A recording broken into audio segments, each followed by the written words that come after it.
Right here in San Diego, California, 10th Planet, San Diego, with the Boogeyman, Richie Martinez. Welcome to the Clint Cronin Show. Thank you, man. Thank you for coming down and stuff. Oh, man, it's a pleasure to be here. It's definitely been on my, I don't like to call it a bucket list, but my Jiu Jitsu list of places I wanted to come through and check out. For sure.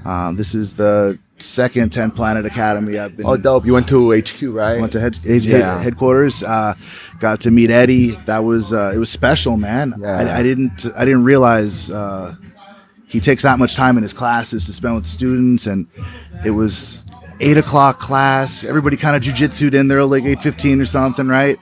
But he was actively teaching until at least after 10 o'clock. Definitely. Working through all these different positions. And so you guys have a very unique system. Everybody knows that, but in turn, the uniqueness that I saw was how organized and structured it was. Yeah, 100%. Eddie does a really good job in structuring all his classes, and all the instructors that teach at 10 Planet schools, he helps them organize the whole system. They have a whole warm-up system that he uses that helps everybody out. People use them in different ways. A lot of us follow it directly, but man, it definitely helps us out structure our classes, structure our system better. If it could be organized instead of everybody does different things. It's a really organized system, and a lot of people don't really think that. A lot of people don't notice that, until they actually go to classes and stuff like that. Yeah, I can attest to that for sure myself. It was very eye-opening. It's extremely organized. You guys have names for everything, which is cool in the tournament sense, but in terms of just everybody snapping to and be like, okay, this is the drill set we're doing today. It was like a butterfly bridge pass and a side control, and a different kind of transition. And then there were these different variations where there would be different butterfly passes where, okay, well, sometimes you're going to wind up in north-south, and here's how you're going to go from there. Exactly. And just seeing how involved it was and how detailed was it was very refreshing. I like structure. I have that sort of architecture, engineering kind of brain, man. So 100%. I've always been kind of structured, especially coming through dancing. I've always kind of focused on structuring our dance crew from when I started, and that kind of transferred into the jiu-jitsu aspect of it and the way I teach and stuff like that as well. Yeah, so you guys all go way back. I know you and your brother both have the b-boy background. Yeah. I know I talked to Christina Barlan.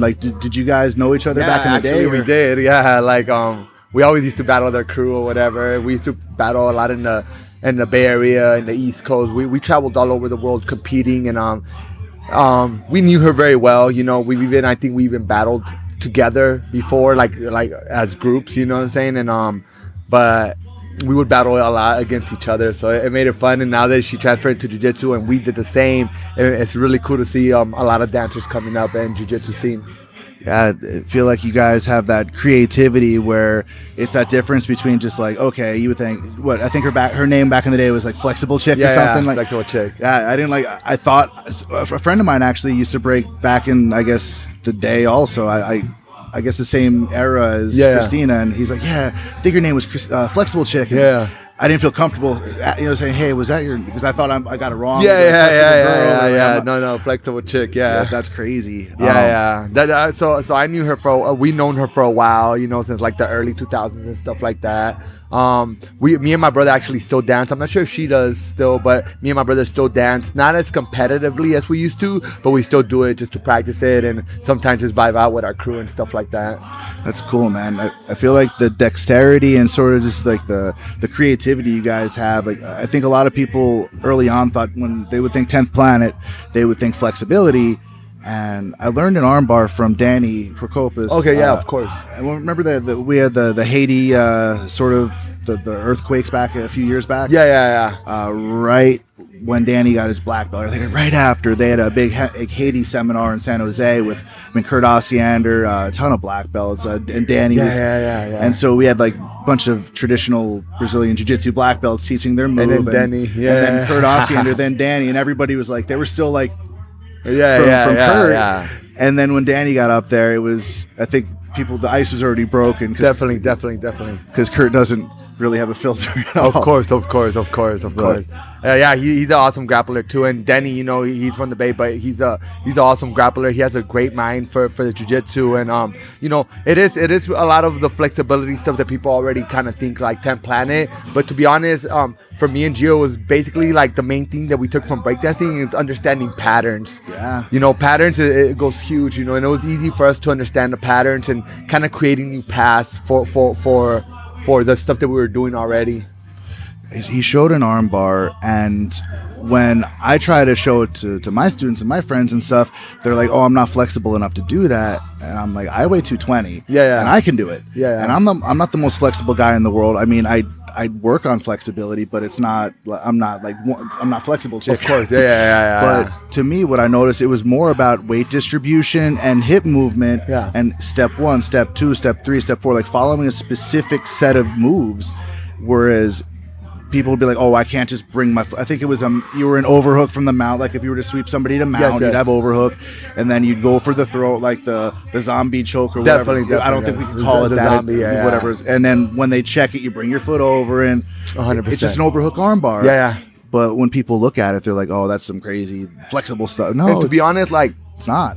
I've been teaching seminars all over the place, and I teach a couple of the seminars that I teach. I do teach some sort of variations of rubber guard, but realistically, it's all about angles. People forget that angles make jiu-jitsu. You know what I'm saying? If you're just flat on your back, realistically, not a lot of stuff works. You know what I'm saying? You have to create the right angles to create the position or the submission, and I feel that a lot of people just think we're just throwing our legs up and we're flexible. Not everybody in 10th Planet is flexible, but we have the right angles. We create the right angles to be able to play rubber guard and stuff like that. Yeah, I mean, early on, Eddie would talk about it's about the overhook and control. 100%. And really, gi or no gi, if you're not focused on just space management, posture management, angles, leverage, hand fight, this whole thing. If you're not focused on these things fundamentally, like it doesn't matter if you're doing gi or no gi. It's you're gonna get smashed if you don't understand these concepts. 100%. And concepts go a long way. So yeah, it's cool that it's a system that keeps evolving and growing. In terms of I saw a really cool like flowchart kind of graphic online on Reddit, and it was basically a graphic you could click on, and it would show you, it would like link you to all the move. Like it was a 10th Planet. Okay. It was a big white graph thing. Yeah. And you click one thing, it'd say the transitions from that move are here. Here's the submissions, and it was all the YouTube like the how-to links. Definitely.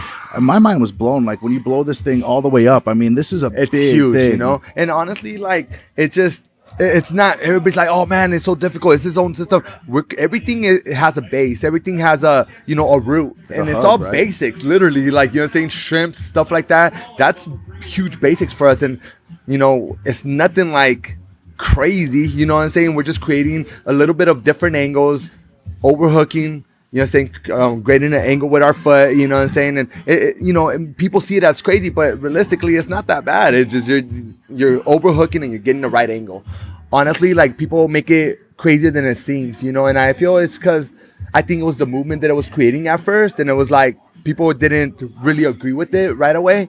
But now I feel it's a little bit more people are able to, they're playing it more and people are accepting it more, which makes it beautiful, because honestly, it's jiu-jitsu. I love jiu-jitsu. Like that's my main love, jiu-jitsu, and nobody wants to get hated, you know what I'm saying? It's like, exactly. I just want to do jiu-jitsu and have fun and train. I always go to like open mats, and it's like literally everybody's wearing gi, and then I'll be like, "Let's roll," and they'll be like, "Well, I'm wearing a gi," and I'm like, "That's fine, you can wear your gi. I'll just wear no gi." Like it doesn't. I don't have to wear a gi to roll with you. Yep. You know what I'm saying? And people forget that it's just jiu-jitsu, man. Yeah, it's creativity. I mean, it's crazy because all this stuff is evolving in front of us, and everybody wants to have like a root. Like, oh, that move came from Japan this day, or it came from Brazil this day, like there's so much influence that came from all over the world that feeds into this. And a lot of it is like, look at the catch wrestling, the sambo stuff. Japanese jiu-jitsu, judo, and then even 10th Planet stuff. A lot of this stuff, everything's been done before. Sure, everything's been done. There's nothing that is brand new. Like, oh man, I created this today. It's brand new. Nobody has ever done this. That's a lie. just because we don't know it's been done doesn't mean it hasn't been done. Everything I do, even if it like I think I came up with it, it's been done before. There's nothing new under the sun.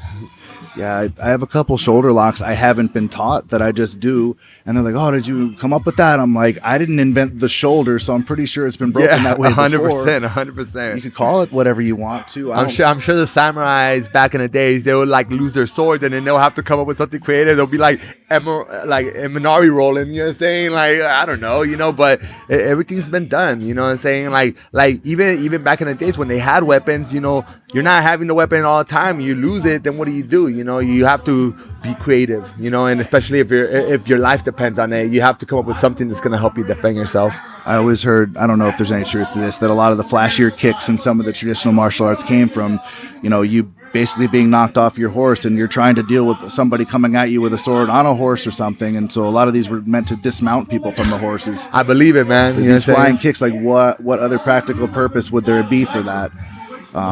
So maybe, I don't know. Makes a lot of sense to me. It makes a lot of sense to me, man. So you came up in sort of the breaking world. Your brother was a year or so ahead of you. Like how much? Like 5-6 months. 5-6 months in. Yeah. But you guys were kind of training on the side. You were doing all that stuff, and then you kind of came in and worked. So you were sort of at an affiliate until about blue or purple belt before you joined up with Eddie. I actually started Jiu Jitsu at a 10th Planet. You know, it was 10th Planet Vista, which was a dance studio / Jiu Jitsu academy. It was kind of weird, you know. No, but that's common, man. Yeah. So we got the opportunity to start teaching there and training there, break dancing. You know, we would go have our sessions there, and then they told us we could train for free, and that was the thing. We were already like MMA fans. We like watching UFC and stuff like that.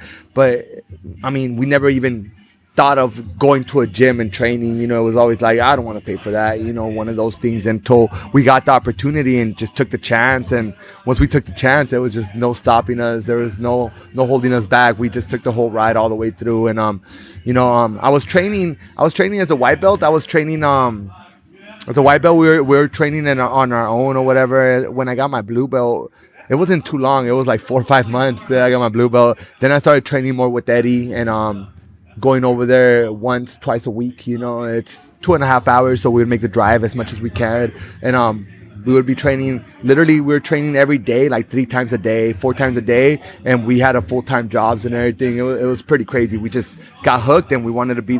We didn't even want to be the best. We didn't want to get our belts. We wanted to compete against the best in the world. You know, we're already used to doing that and dancing, so it was kind of like, I don't want to compete with like white belts, right? I want to advance. So it wasn't that. It was more like, let's get better before we could compete against the people we look at on videos. That was the main mission. I kind of like that with no-gi. I was over at Eduardo Tellis' place earlier. I dropped into the no-gi class, and I don't know what belt anybody is. I had my Hulkamania rash guard with these crazy, like these tiger print. People look at me, I'm like, you know, this bigger guy coming in with like dressed up like the Hollywood Hogan or whatever. They're like, what's this? I met Lionel from Leao Optics over there. And we just dropped in, and it's I had a lot of really good roles with those guys, with Eduardo as well. But earlier on, you know, I would drop into a new gym and you'd be wearing a belt and you're like, oh, this is a blue belt. I'm a white belt. You got to roll a certain way. Like, I feel like sometimes, like there's an appropriate amount of respect to pay training partner or opponent, whatever. But I feel like oftentimes people see a higher ranked belt and they just go into limp mode and they already beat themselves. 100% right here. There's kind of like a camouflage, you know. You're like camouflage to a man. It's like, I want to go with that guy. You don't know their belt. You don't know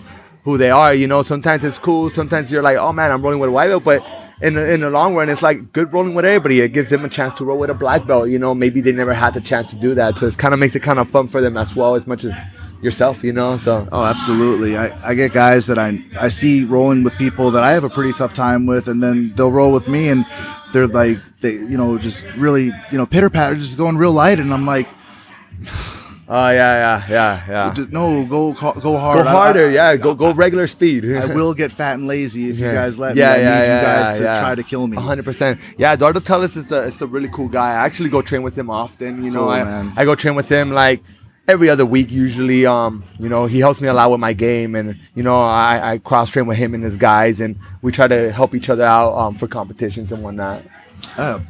There's quite a few coming up soon. You have and obviously Pans were just recently. Yeah. You've got ADCC trials coming up on April 15th. 15th. Yeah. I know we have the American Cup back in NorCal. Yeah. Okay. I'm doing that one. Yes. Okay. Cool. I think I didn't. No, I didn't miss. I did not miss registration. So I am doing that one. And then you've got I guess a sort of EBI style promotion tournament. Coming up as well. Yeah, I actually started doing a thing called Ultimate Mat Warriors. Cool. Kind of from inspiration from my favorite wrestler, Ultimate Warrior. So I just threw Matt in the middle. So but I've been doing Ultimate Mat Warriors. And it's been kind of like I'll do a 16-man tournament, and then I'll do white, blue, and purple belt, like separate. Each one has a division, and I'll do open weights. Great. And I'll do $30 to compete. $15 goes into the pot, and the winner takes all. So some of these guys be making like $500-$600 at white belt. You know what I'm saying? So it's tremendous. It makes it really, really fun, and it makes them excited to get better. To compete. So recently I started thinking of different concepts of tournaments. So this is gonna be my first one. This Ultimate Mat Warriors Pro Invitational. Okay. So it's going to be a 16-man 145 bracket, EBI style.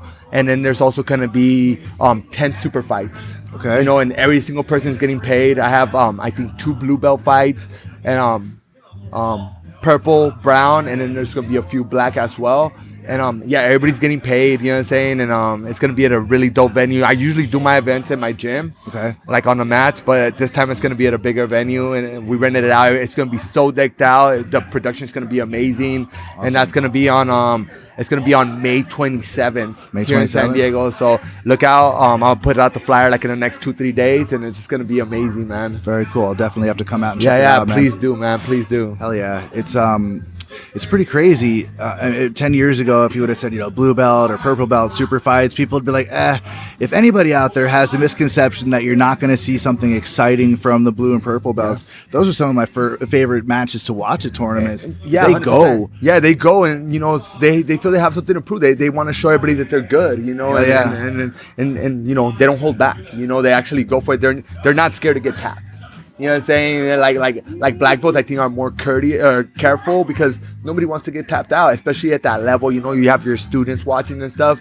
Blue belts, they are the students. They don't care. They're going at it. You know what I'm saying? If they get an opportunity, they're gonna take it. That's what I did. Like when I was a blue belt, I got a chance to teach class. Like it was just a random scenario. Me and Gio both, as blue belt, were already teaching class, but it was something that we just had to take the opportunity and run with it. So these opportunities don't come along too often, but when you do, when you get a good like blue belt, like versus another good blue belt, man, take the chance, take that super fight. It makes it fun.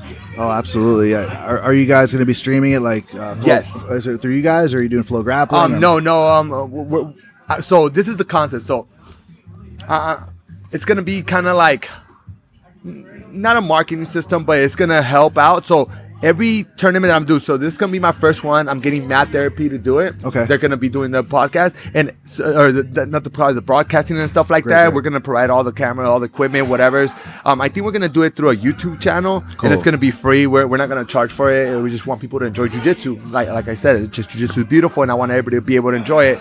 So every tournament that we do, we're gonna bring somebody new to like somebody that has a podcast, that has a good following podcast, and they're gonna be doing it. You know what I'm saying? So every time, so I'm tempting to do it every 6 months if it goes good, which I think is gonna sell out. To be honest, like with the matches that I have, I think it's gonna sell out.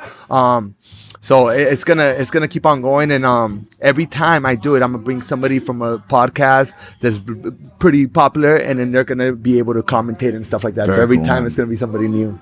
What I noticed, what I've heard from people that have done stuff in the past, it's kind of turnkey with Flow Grappling, but you aren't going to have those rights to the media later. Yeah. The split's a little aggressive, and it's a great business model for those guys and for just people trying to put on shows.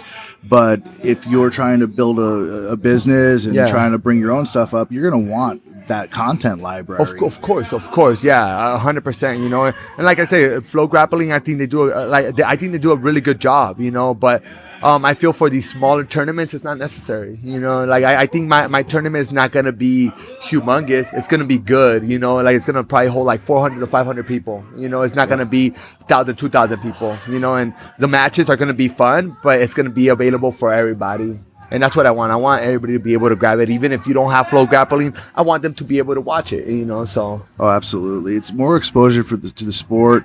Honestly, when you get those pay-per-view events, I know for Gi, just as an example, it's hard to watch a lot of Gi Jiu-Jitsu, man, especially like if you're paying for the entire pans or you're paying for the entire note to watch it all weekend. Some of that stuff's excruciating. It's just boring, and I feel like I've earned the privilege to be able to, as a competitor, as someone who's been doing jiu-jitsu a long time, dude. If it's my friends, family, training partners, students, me, I hate watching myself, but I have to, because otherwise you're like, oh, dude, I did that wrong. Because if you don't do that, you know, you don't remember a lot of the stuff that happened. Like some matches just happen. I usually watch myself one time, like I'll watch my match once and then it's done. I will never watch that match again. Like I just don't like looking back on my mistakes or what I did good. You know, if I did good, then that means I was drilling it enough. Yep. If I see my mistake, then I don't want to see it again. I'll fix it and then we'll go on from there. And a lot of people get stuck watching their own stuff. You know what I'm saying? And for me personally, I like watching it once and then I let it go. So yeah, the drilling's everything, man. I believe in drilling. I know some people say they don't drill, is roll a lot. And I'm like, okay, great. But I always believe that sort of the scramble it's only a scramble to the guy that doesn't know the next move. Exactly. And it's like, if you think of every match you had, like early on when you're blue belt, white belt, whatever, then it seems so fast. Then you watch it back, you're like, that was the slowest piece of crap I've ever seen. It's because it seems fast because you're probably not breathing right, you're probably holding your breath, and then you look back at it, you're like, man, we barely moved. 100%. It was just like for me, like I have a quote I always tell my students, like drillers make killers. You know what I'm saying? Yep. Like and I believe it. You know, you make that move stronger. Like if you're just rolling, you don't get reps of that move that you want to hit anyways. Like if you're not rolling enough, those moves don't become powerful. You know what I'm saying? Like say you hit a move and you're decent at it, you know what I'm saying, as a blue belt, and you don't drill it, you're gonna stay at blue belt at that move, you know. And like that's the thing. It's like if you keep on drilling, it becomes black belt level. And I figured out, you know, and the more I drill and the more I compete, the more I see that, you know. It was funny. I took over the evening classes at my gym for a week or so. Everybody was on vacation. Everybody was on holiday break, and I train on Christmas. I train on Thanksgiving. I don't care. It's the mat's there. I got keys to the spot. I'm gonna train. Definitely. And I had them doing the same sort of drill sequence, and there was a few moves in it, but I was being very specific on the transitions. I wanted it done a certain way, and I'm like, just go slow. And I went through it a bunch of times. I worked with them on it, and we did it a couple classes in a row. And one of my guys, he's a good dude. He's one of our white belts. On the third time, he's like, man, we already did like 3 days of this. Can we do something else today? I'm like, let me see you do it. Show me how it looks. Do it. No, this is deliberate because I came here 2 Fridays ago, and these were deficiencies I saw. Definitely. Just in overall body movements that I thought everyone should be good at. You should be able to. I think you should be able to do a headstand. Yeah. I think you should, and not just to be like, look at me, I can do a headstand. Definitely. But can you control your core and your breathing and still navigate? Like, if you get stuck halfway through a sweep, can you still complete that sweep? 100%. Can you kick? Can you get your body higher than their legs?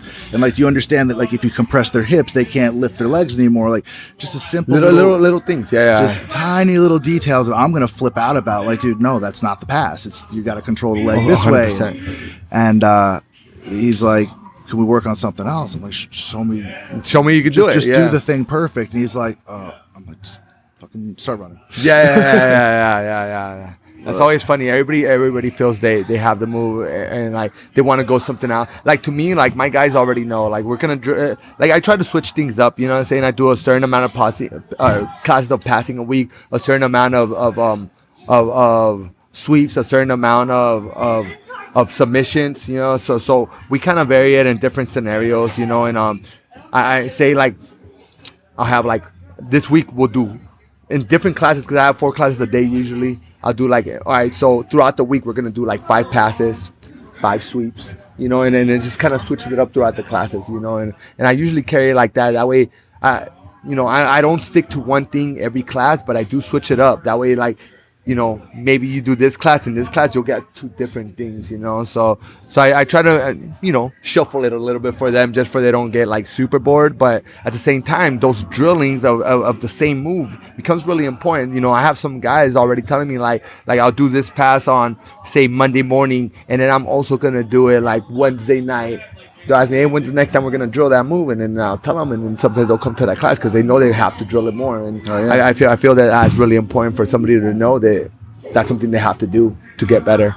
Yeah, I feel a lot of gyms, and I'm guessing this is going to change because there's so many gyms now that they just sort of just show random stuff all the time.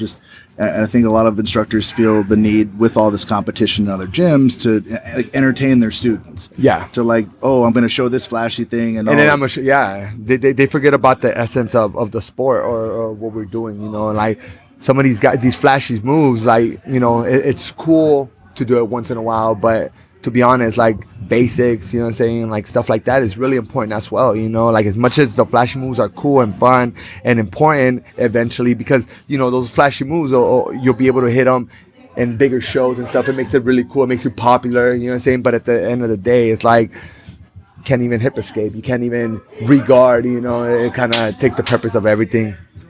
Yeah, I mean, you got guys that can do the Barambolo perfect on, you know, a non-resisting, you know, partner or whatever, but yeah, then they gas doing the warm-up. Yeah, 100%. It's like, okay, do a cartwheel. What? Can't do a cartwheel. Yeah. All right, well, mine suck, but I'm gonna do it. Definitely. I'm gonna keep trying to get better at it. 100%. I realize, and that's what drilling is, right? You just keep on getting better at it the more you do it. It was crazy. I realized like how much dexterity mattered and how you build it without even realizing it when you kind of just open your mind up to stuff and try to, you know, not just discard some move because, oh, that guy shows it a different way. It's like there's way more and than or in jiu-jitsu, and I think your game's better for it, for like getting it. I just remember I was teaching the stupid butterfly bridge pass. I keep going back to this, and I was in the middle of trying to teach like. Basically, you gotta, sometimes everybody has a different body type. So like if I can gable grip right here, I got my head here. If my head doesn't reach the ground, gotta use part of my shoulder, this structure, you know, basically between my elbows, forearms, you know, the gable grip itself, my head on the floor, and their body. Somewhere you have to find that equilibrium, have to find that 100%. Balance. And I just remembered I was trying to talk through that, but I talk with my hand sometimes, and I was doing a headstand, like literally without like just my head, like talking through the move as I'm doing. I'm like, oh, I guess I can do that. Yeah. Like, I had no idea. You didn't even notice what you were doing, and then you were just actually doing it, right? Yeah, it was cool. I'm like, but that's the thing. You really have to be open and have to sort of realize that every move has its variations. And like if you do that move like you mentioned before, like the pass with like 4 different partners, you're going to see their natural reaction be a little bit different. Yeah. Exactly. You know, and then you'll be able to. I like drilling the same. Sometimes the same move, just different ending, different reactions from people. You know, at the end of the day, everybody's gonna have a different reaction you roll for. You might not even know the reaction. You know, you might just see it in tournament when you're actually doing it, and it kind of sucks to see it that way. But it definitely it makes you understand, you know, patterns, and body movements as well.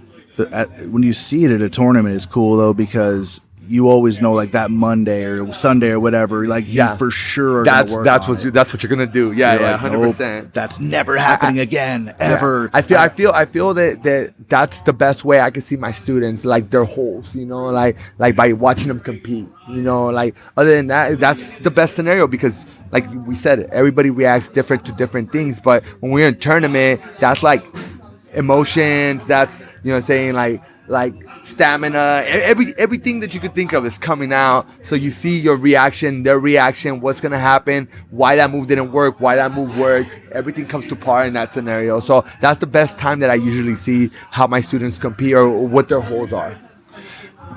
Dude, I totally agree, man. I kind of want to get to, you mentioned Ultimate Warrior. You got the Warrior guy over here. We'll snap that on the way out.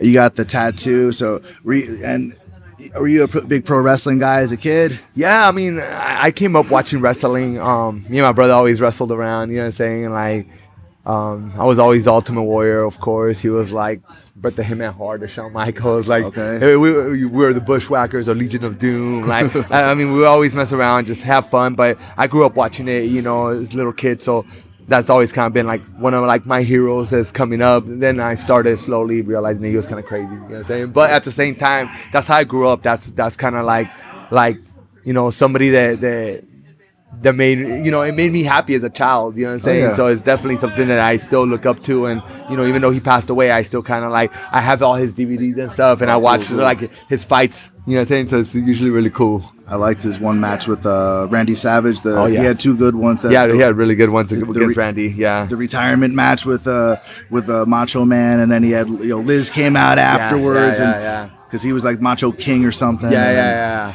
I mean, they were the Ultimate Maniacs for a while as well. They were a tag team partner, you know, the Ultimate Maniacs for a while. So it made it really cool to watch them fight like towards the end and stuff. So I remember the first WrestleMania that I watched, like not as a tape, but like I got, like, my parents actually ordered the thing on Nice. pay-per-view, which it was on my mom's birthday, which I couldn't believe they actually let me. I guess it kind of got me away. Like I was a little kid.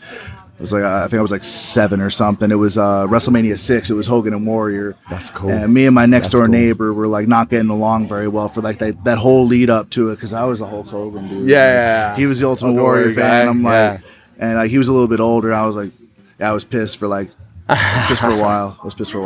Nah, they had some great matches. That double belt fight was awesome. You know, Ultimate Warrior versus Hulk Hogan. I think it was his best match. That was the best match ever. I feel like in wrestling, you know, and you know, I still look that match up every once in a while. I get all teary eyed. Yeah, just because they had those like the carts that like rode him out to the ring. Yeah. You had like the best announcer. You had like Gorilla Monsoon and Bobby Heenan. It Yup. was like I So old school, man. So awesome. I felt like that was the best WrestleMania match moment ever. That was some of the best era of sports entertainment. You know, like you know, they're still super huge. Like WWE, like blew up. You know, it's huge, making huge money, getting huge stars. But I feel that era was what created everything. You know, I feel kind of like what Jiu Jitsu is now. You know what I'm saying? Like we have these superstars now. I would say we're kind of like when DX was coming out. I think that's the era of Jiu Jitsu that we're in now. You know what I'm saying? If I would say it, you know, so. We're in a good era right now, but yeah, when the Ultimate Warrior was around, I feel that was a great area, and wrestling, I feel that that's the best era.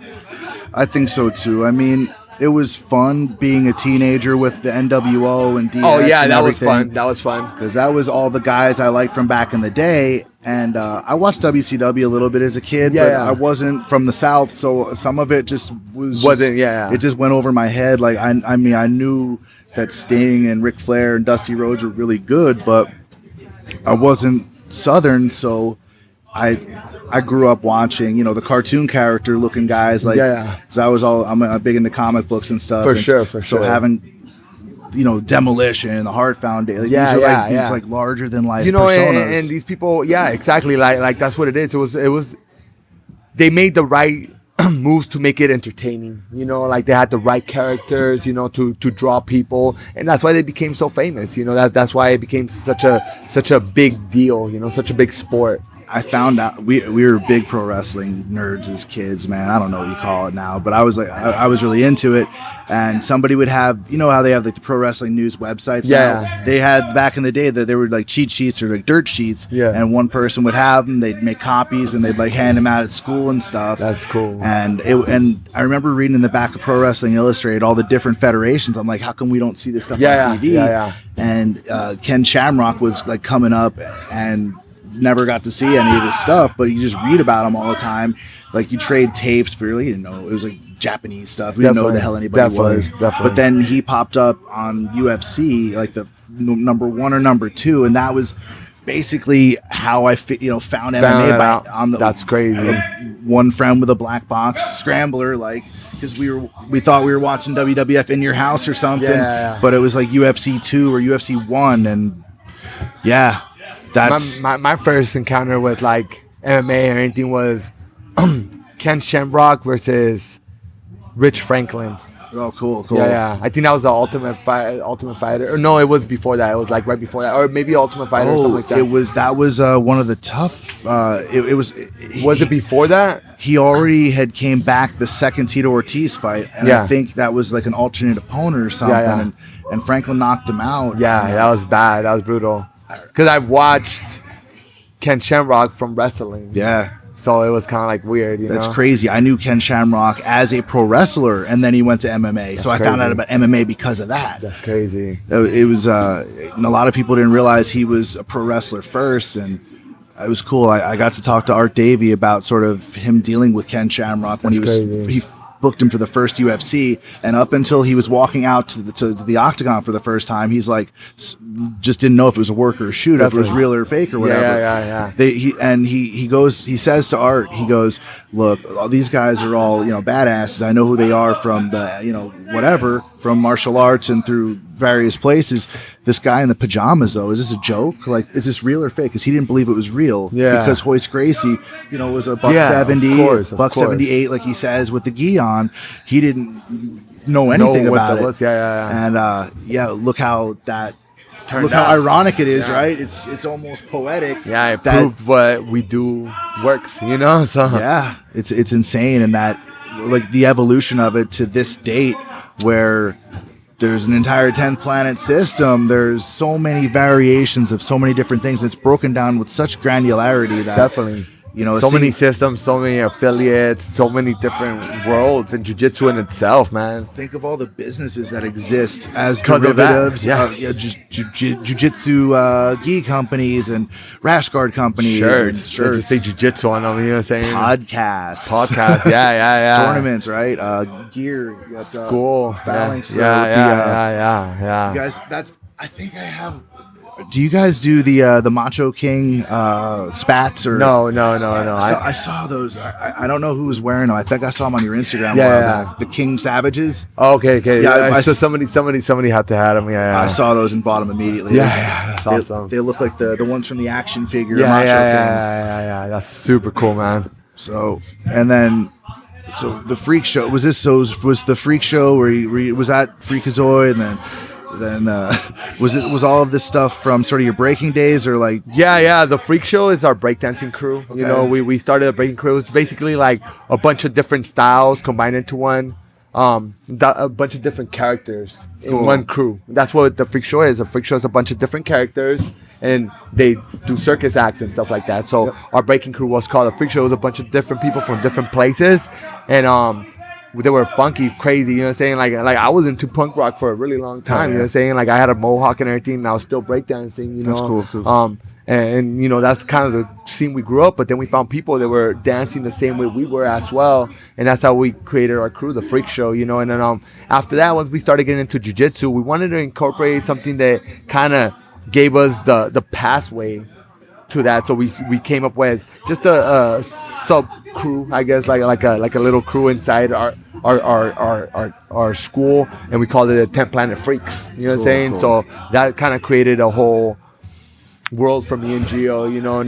Now we have people that represent from us that don't even live around here, just people that used to train with us, or they want to train with us. They have kind of the same style of jiu-jitsu, and they're like basically like Ronins, like just people with different places, and they're just representing what we do.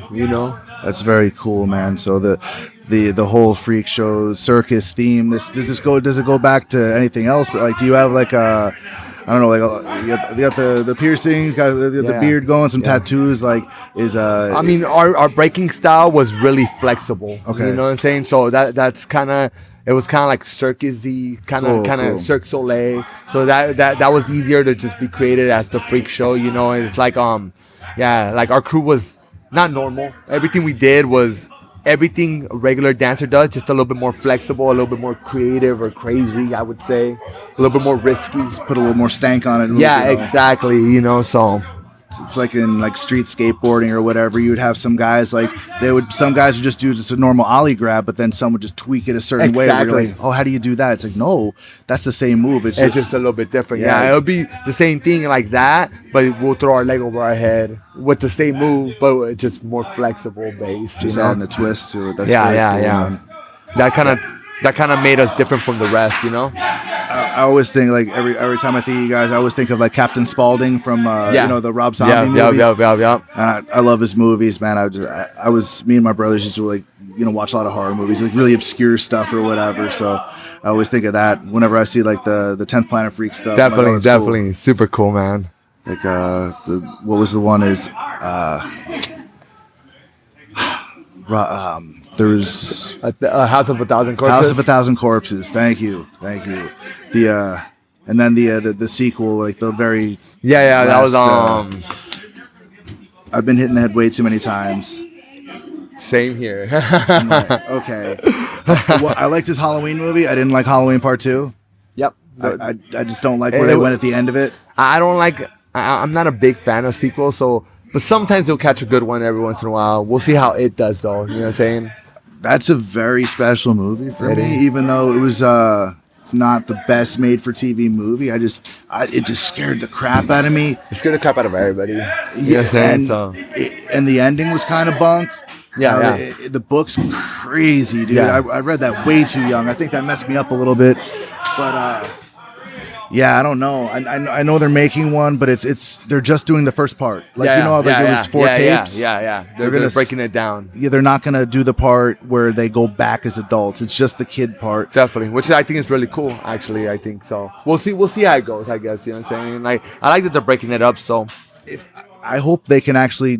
You know how like that Stranger Things show on Netflix? Yeah. I hope they can capture that era that way. That'd be dope. I don't want the modern version. I don't want what they did to the Karate Kid. 100%. Oh, that would be horrible if they did that. Don't change weird stuff and don't put Will Smith's kid in it. No, please don't. Like I don't know him. Yeah. But I don't. Sorry, guys. They're doing the class right now. No, an awesome chant is awesome. That's tremendous. Man. The MMA and wrestling guys, you know? Hell yeah. How much time? We're only at 40, right? Yeah, class is going to start soon. So. Oh, you got to go in class soon. All right, cool. So let's rehash real quick. You've got an event coming up on May 27th in San Diego, California. And do you have the venue stuff yet? Or? Yeah. It's actually I'll get all that stuff real quick. Like I don't want to give you guys false scenarios. It's going to be at the San Diego Performing Arts Center. You know what I'm saying? It's stage seating and stuff. It's going to be really dope. It's going to be super fun. Like I said, we're going to have really cool matches. One that I'm going to say, I'll say it just because it's going to be one of the highlighted brown belt matches. It's going to be one of my students. He's one of my brown belts. He trained at Gracie Bar Gracie Humaita for a really long time. And I gave him his brown belt. He's been training with me for 2 years. We call him Dan the Man. Versus Nick the Tooth. Really? Yes. So this is the Dana White Nick the Tooth, right? Yes.